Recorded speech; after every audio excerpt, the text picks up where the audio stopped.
Today we're going to be talking about my 2011 F150 with the 5.0 liter engine. I just got back from the dealer and it had a check engine light on.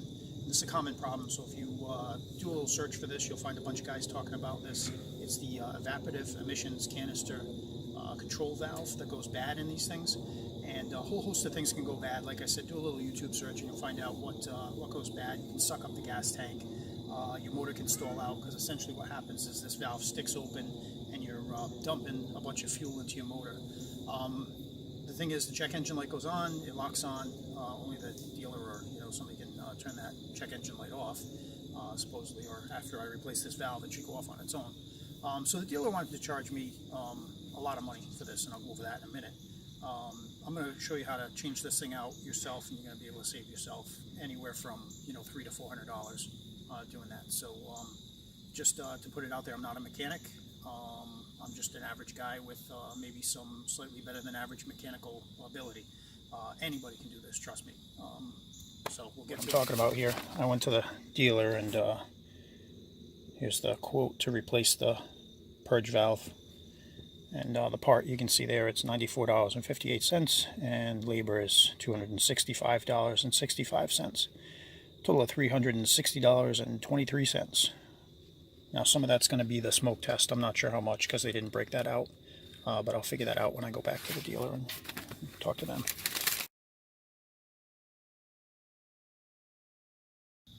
Okay, so let's get to it. The only tool you're going to need for this job is a 5/16 inch socket, and that's it.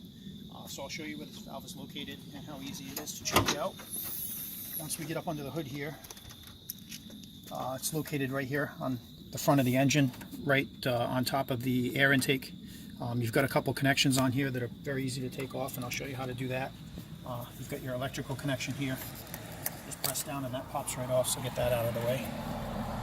And then you've got a vacuum line here that just takes a couple fingers. You pop that out, and then it'll pop out from the other side. I'll show you that in a second. And that just pulls right off. So this little green thing, you can see what you're doing is you're popping that out like that, and it comes right off. So we'll get that out of the way. Put it up in there for a second. Down here somewhere. Get it out of the way.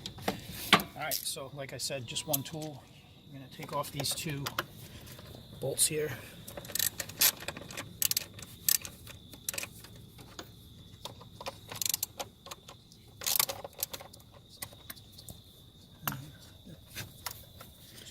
Pretty short bolts here. They come right off. So to recap, you took off what? Show what bolts you took off again. Okay, so the two bolts right here on top are the only ones that you're taking off here. Just watch out you don't lose your washer. That's gonna want to fall off. Oh, that one's connected. Okay, so don't worry about that. You got a washer on the bolt still. Just one washer. I thought there were two.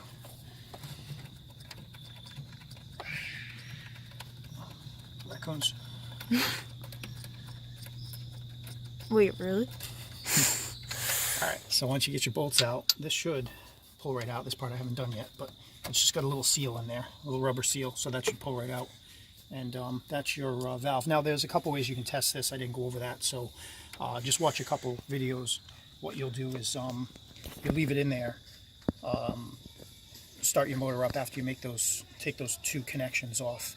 And just stick your finger over this. It shouldn't have a vacuum on it with no power on it, but this is stuck open, so you'll be able to feel a vacuum on that just by sticking your finger over that. Obviously it's still mounted in the engine at that point.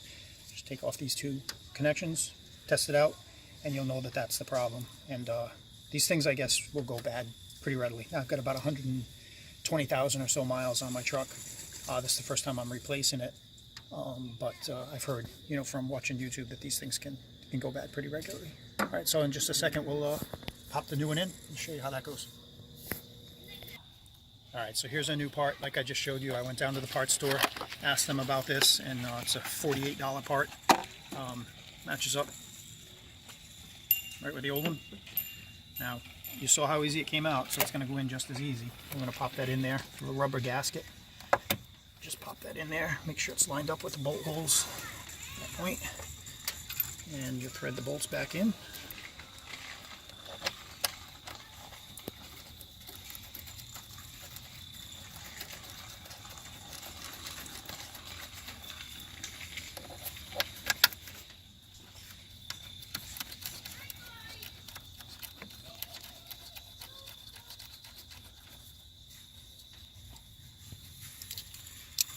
Now, like I said, I'm not a mechanic. I'm sure there's torque specification on these bolts. I didn't look it up. I'm going by about the amount of force that it took to get them off. I'm not going to torque them down too much. It's only plastic, so I'm not going to break them down. So just make sure that that's nice and tight, but I'm not going to over tighten that thing. I may afterwards just look up the torque specs. I do have a torque wrench. Like I said, slightly average, better than average mechanical ability. I do have some tools, so I might look up the specs and just torque that down to the right poundage there. All right, now we're just going to make sure that that's green piece there is popped out. Re-go over the green piece again. So again, remember that's how it was connected in. Yep. And then you just, these two tabs right here, you're just going to push those tabs together and it'll release. So just the opposite, make sure it is released, push it all the way back on, and then push that back in. You'll see that that locks in there. And we grab our electrical connection.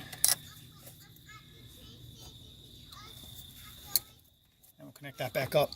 So that's what they wanted to charge me the $320 for. Like I said, some of that's probably a vacuum test, and I'll figure that out, and maybe I'll add it on to the end or something like that, or just type it in the comments. But you know, just to show you, I'm going to fire the truck back up now. I'll ask my cameraman just to stay here. And